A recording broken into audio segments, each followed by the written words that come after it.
Ayolingiz bilan atnishingiz yomon bo'lsa, bolangizni aybi yo'q. Bola ko'tara olmaydi nagruskani. Mana shu narsani детская travma deydi. Bolalarni oldida tam ota-onalar telefon qo'yib o'tiradi to'xtamasdan. Voy.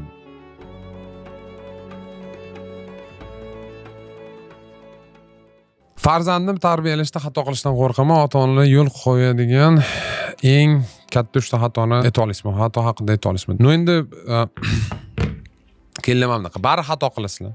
Oldindan aytaman. Bu normal holat, ya'ni odam xato qiladi. Tarbiya jarayonida hamma narsani inobatga olamiz. Просто такой key pointlarni aytayapman, ya'ni kalit nuqtalarni bolangizga eng katta ta'sir o'tkazishi mumkin bo'lgan narsalar. Birinchi masala emotsiyani boshqarishni o'rganing.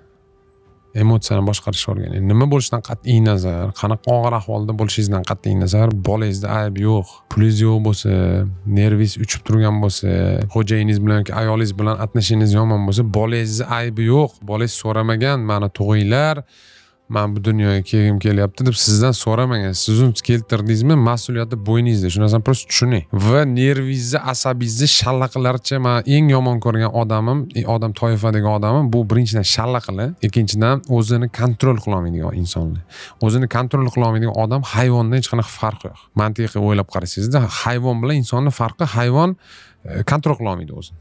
Inson kontrol qila oladi. Odamda ong bor. Gar shunaqa ekan, shu ustida ishlaydi. Agar o'zingizni ilga qila olmayapsizmi, bola tug'mang tamom. Kerak emas.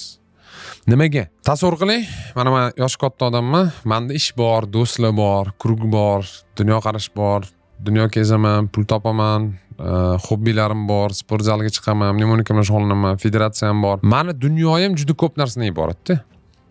Juda ko'p narsadan iborat. Va mana shu ko'p narsani dunyoyim umumiy hamma hajmini olib turib, bir 90% menga qarshi bo'lib qolsa yoki men xohlamagandek yurmay qolsa, men depressiyaga tushib qolaman. Yoshim katta bo'lishidan qat'iy nazar, men sinib qolaman. Bolada qaysidir yoshgacha deylik, 8 yoshgacha yoki 7 yoshgacha 90% yoki даже 100% hayoti ota-onadan iborat. Asosiy agressiya va xavf ota-onadan kelayotgan bo'lsa, ota-ona kamsitsa bo'ladi. Bu degani butun dunyo u bolaga qarshi chiqadi. Bola ko'tara olmaydi nagruskani. Mana shu narsani детская travma deydi. U bola chimos chiqadi. Butun umr qo'rqadi. Butun umr stressda o'tadi, trevogada o'tadi. Men sizlarga savol izohga yozinglar. Stress, trevogada. Hamma narsa yaxshi bo'lsa ham to'xtamasdan siqilyapsizlarmi? Katta ehtimol bilan yoshligingiz kelgan bu narsa. Doimiy напряжение. Bola o'zini yaxshi his qilishi kerak ota-onani oldida. Qo'rqish kerak emas ota-onani. Hatto siz bolangizga nimadir qildira olmayapsiz yoki sizga gapingizga quloq solmayapti. Birinchidan bunaqa periodlar bor, o'tib ketadi. Ikkinchidan ming bor uzr, ota-onasiz sal bunday pedagogik mahorat degan narsa, bu narsani o'rganish kerak. Ozgina ustida ishlash kerak. Bu dunyodagi eng mas'uliyatli kasb. Shuning uchun birinchi o'rinda emotsiyalarni boshqaramiz. Ikkinchi o'rinda men hisoblayman, bu bolani qo'llab-quvvatlamaslik. Ya'ni men prosta tasavvur qilinglar. Tasavvur qilib fikringlarni keyin izohlarda yozsanglar bo'ladi. Tasavvur qiling, agar yoshligingizdan sizni rosa ham yaxshi ko'rishganda, bilan muhabbat bilan ko'mishganda, doim poddershka qilishganda, to'xtamasdan sizga o'g'lim, sendagi kuchli inson yo'q, sen yagonasan. Sendan keyin ham bunaqasi tug'ilmaydi. Bilib qo'ygin shu narsani. Ehtimol hozir yaxshi yashamayotgandirmiz. Lekin sen shu narsani o'zgartirgan bu dunyoga kelding. Men senga ishonaman deb turib, shu narsani aqlingiz taniganingizdan beri miyangizga programmalashtirilgan. Qanaqa odam bo'lardingiz? Prosta o'ylab ko'ring. Nimadan qo'rqardingiz? Hech narsadan. Hech narsani. Mana shu qo'llab-quvvatlamaslikni hamma muammolar kelib chiqadi. Erkak kishi xato qilishdan qo'rqadi yoki qanaqadir yana boshqa narsa bo'ladi. Ayol kishi ota tomonidan bo'lgan e'tiborsizlikni hisobiga yoshligida ko'p yaxshi gaplar eshitmaganligi hisobiga uchadigan bo'lib qoladi shu gaplarga. Bir kishi yaxshi gap gapirsa bo'ldi, endi qasi o'ynab ketadi. Dopaminlar o'ynab ketadi. Nimaga? Chunki yetishmagan, sen chiroylisan deyishmagan. To'xtamasdan mana shu mehr yetishmovchiligida, tushunyapsizlarmi? Va mana shu masala, umumiy e'tibor. Misol uchun men ko'raman, bolalarning oldida ota-onalar telefon qo'yib o'tiradi to'xtamasdan. Voy, debil misladigan keladi. Men tushunmayman. Nima masala, ozgina qisib tur. Jab bo'lmayotgan bo'lsa, telefonni bor, tualetda qo'yinglar, bolang ko'rmasin. Hachaba nima ish o'tiraver, bola ko'rib turibdi.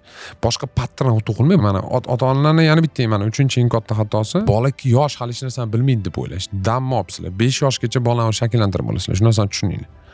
Prosta mana shu narsani tushuninglar, qabul qilinglar. Umumiy meta-analiz ko'radigan bo'lsak, 5 yoshgacha bola bo'ladigan bu bo'ladi. 1 yosh, 2 yoshda semantik shakllanish jarayonida siz asosiy birlamchi первичный поведенческий patterni deydi. Ya'ni birlamchi o'zini tutish patternlarini solib ketasiz. Ya'ni bola butun umr примерно o'sha trayektoriyada движение qiladi. Xato qilishdan ko'p kuysa, ya'ni misol uchun xato qilish nima degani? Misol uchun nimadir tushirib yubordi yoki nimadir tushunmadi, qilmadi. O'sha narsaga ursangiz yoki so'korsiz, u bola напряжениеda bo'ladi. Tim bo'lib bizga bunaqa tuyuladi. Deb baqirasiz bolaga deylik. Biz uchun bu hech narsa emas, lekin bolani butun dunyosi sizdan boshqa hech kim yo'q uni. Siz напряжение berib yotibsiz. U tim bo'lib stress bilan kurashishni ham bilmaydi. Fizически ham sizdan kuchli emas-da. U hech narsa qila olmaydi o'tda. Tushunyapsizmi? To есть butun dunyoda bitta o'zi yolg'izlanib qoladi-da. Mana shu zonada haligi narsa butun umr ketadi shu bola bilan birgalikda. Butun umr qila olmaydi, xato qila olmaydi. Ko'p narsa mana ishkingga qoldirish, prokrastinatsiya ham yoshlikdan kelar ekan. Tasavvur qilasizlar, bu juda ham men qanaqadir ana psevdo psixologlarni internetdagi odamlarni qulog'iga lapsha ochadigan odamlarni masalan reklama qilmayman, lekin shu narsani tushuninglar. Shuning uchun bitta asosiy masalani bilinglarki, bolani oldida hamma narsani kontrol qilish kerak. Janjallashmoqchimisizlar eringiz bilan yoki yana kimdir bilan, bolani olib borib tiqinglar, ko'chaga chiqinglar yoki boshqa biror xonaga kiringlar, hech kim ko'rmasin, eshitmasin, bir bilan urib o'ldirib yuborsanglar ham mayli shu. Lekin bolani oldida bu narsani qilish kerak emas. Yana bitta masala, telefonni bolaga berish. Men yaqinda tadqiqot ko'rdim. Yaqinda zo'r bitta tadqiqot ko'rdim. Bolani adaptiv funksiyalari agar 2 yoshgacha telefon o'ynagan bo'lsa, 2 yoshgacha 8 barobar sekin borar ekan. Yosh katta bo'lgan. Va bu narsani o'sha to'g'rilab bo'lmaydi. Bu narsani to'g'rilab ota-onalar sal jiddiyroq qaranglar. Bir kishini hayotini yo hal qilasizlar yo dabdala qilasizlar. Tushunsizlarmi? Ya'ni telefonni olib, mana deb tiqib qo'yapti, multfilm ko'rib o'tiradi. Shunaqa. Shuning uchun imkon boricha harakat qiling, mana shu xatolarni qilmaslik. Shunaqa.